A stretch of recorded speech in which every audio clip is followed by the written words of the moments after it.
Welcome to the Bar Exam Toolbox podcast. Today, as part of our Listen and Learn series, we're discussing civil procedure.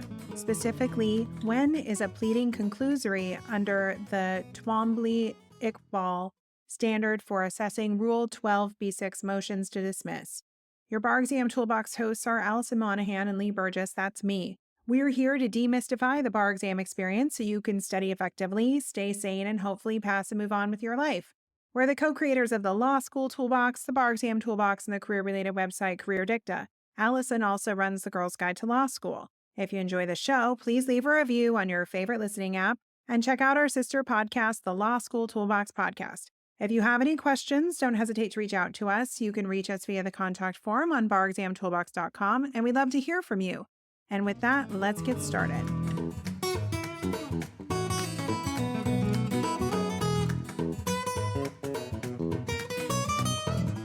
Hi, and welcome back to the Listen and Learn series from the Bar Exam Toolbox podcast. Today, we're discussing civil procedure, and specifically, when is a pleading conclusory and insufficient under the Twombly Iqbal standard for assessing motions to dismiss under the Federal Rule of Civil Procedure 12b6.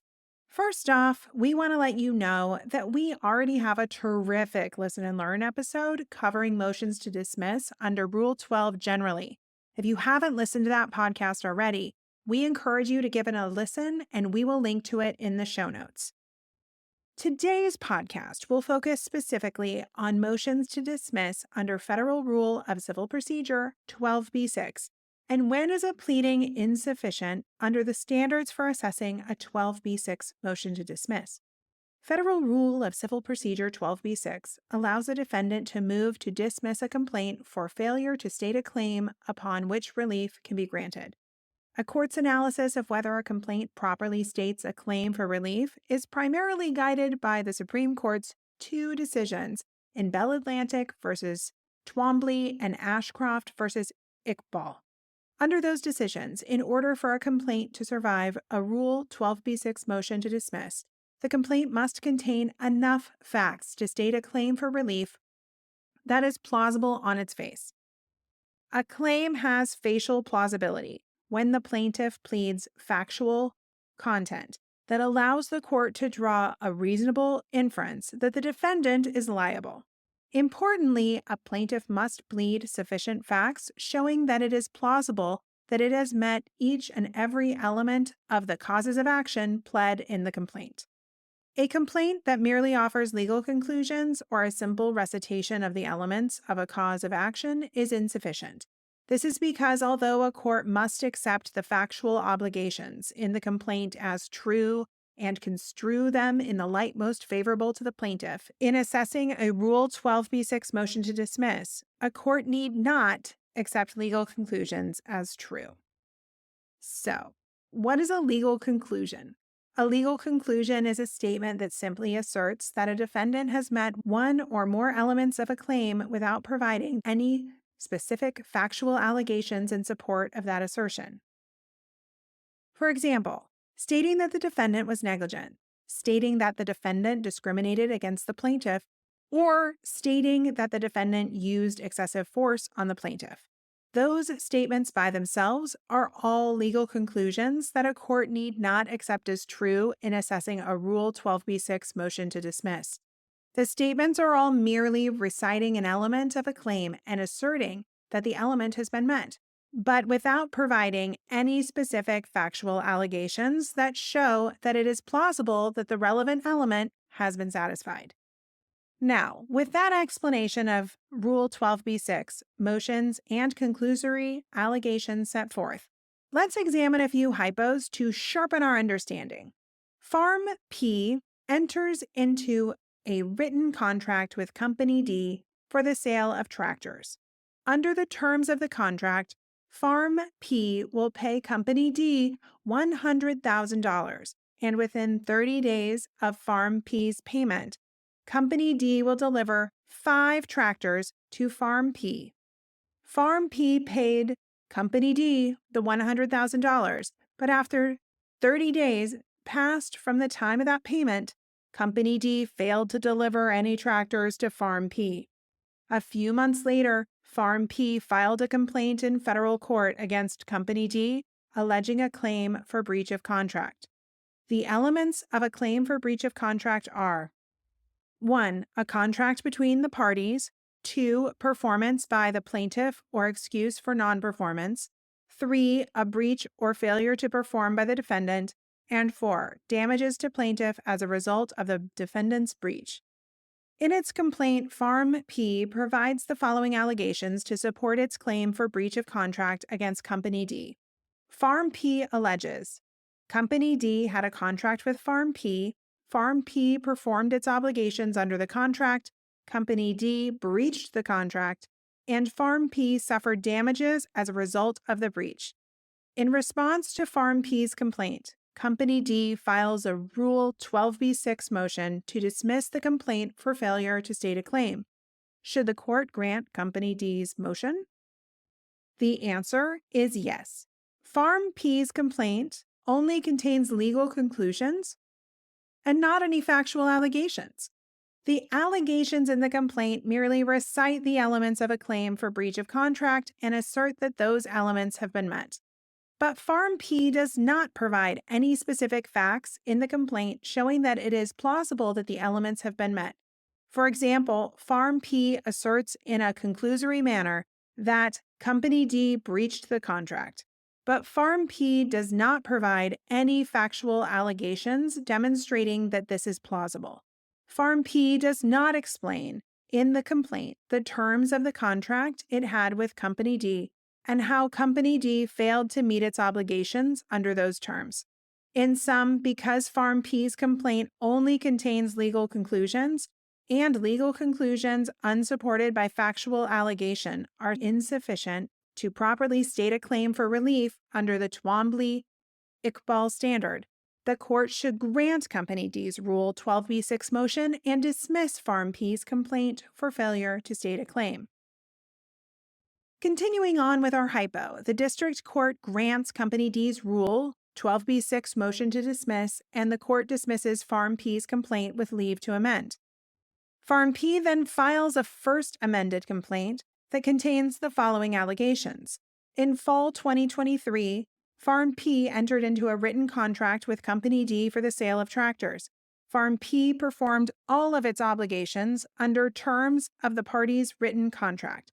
Company D breached the contract by never delivering any tractors to Farm P, and Farm P suffered damages as a result of Company D's breach.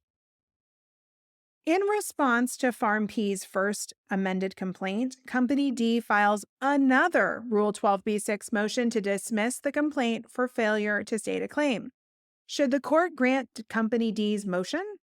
The answer again is yes. Now this time, in the first amended complaint, Farm P does provide some specific factual allegations, and not just legal conclusions to support its claim for breach of contract. For example, Farm P's allegations that it had a written contract with Company D for the sale of tractors and that Company D breached the contract by failing to ever deliver any tractors are factual allegations and not just mere legal conclusions. But the problem here is that Farm P does not provide factual allegations for all the elements of its claim for breach of contract against Company D. In order to properly state a claim for relief, the plaintiff must provide factual allegations showing that it is plausible that all of the elements of its claim have been met. In the first amended complaint, Farm P only provides a legal conclusion for the second element of its claim for breach of contract. Farm P simply alleges that it performed all of its obligations under the terms of the parties' written contract, without providing any specific factual allegations to support that assertion.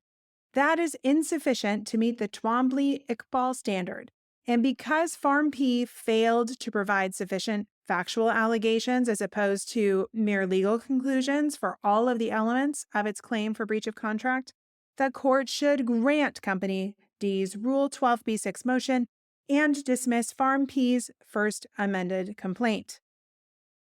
Returning back to our hypo, the district court grants Company D's Rule 12b-6 motion to dismiss and the court dismisses Farm P's first amended complaint with leave to amend.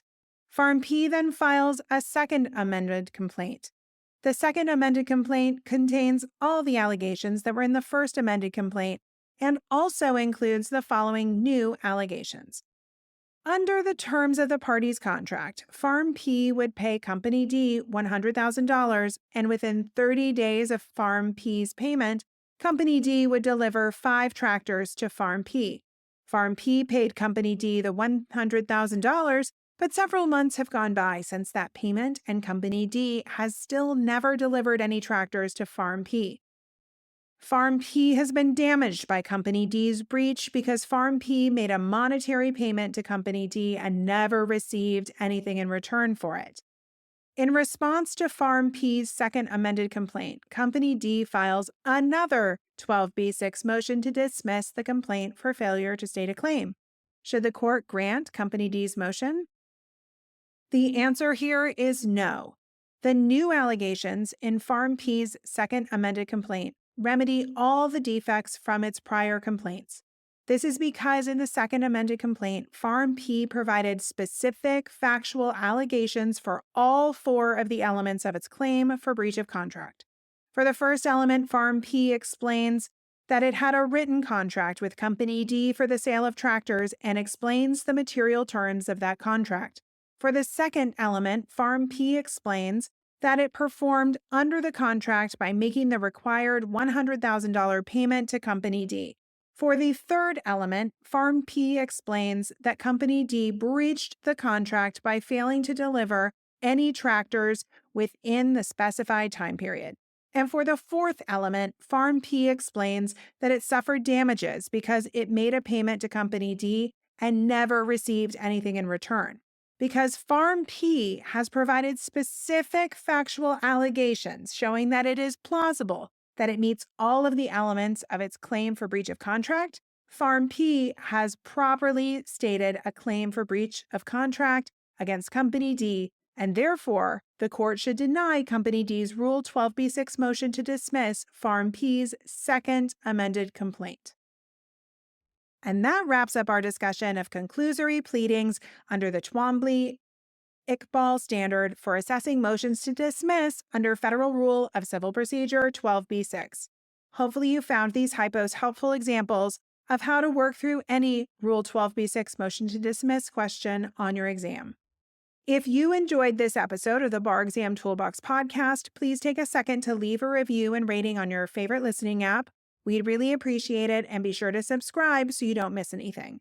If you have any questions or comments, please don't hesitate to reach out to myself or Alison at lee@barexamtoolbox.com or allison@barexamtoolbox.com, or you can always contact us via the website contact form at barexamtoolbox.com. Thanks for listening, and we'll talk soon.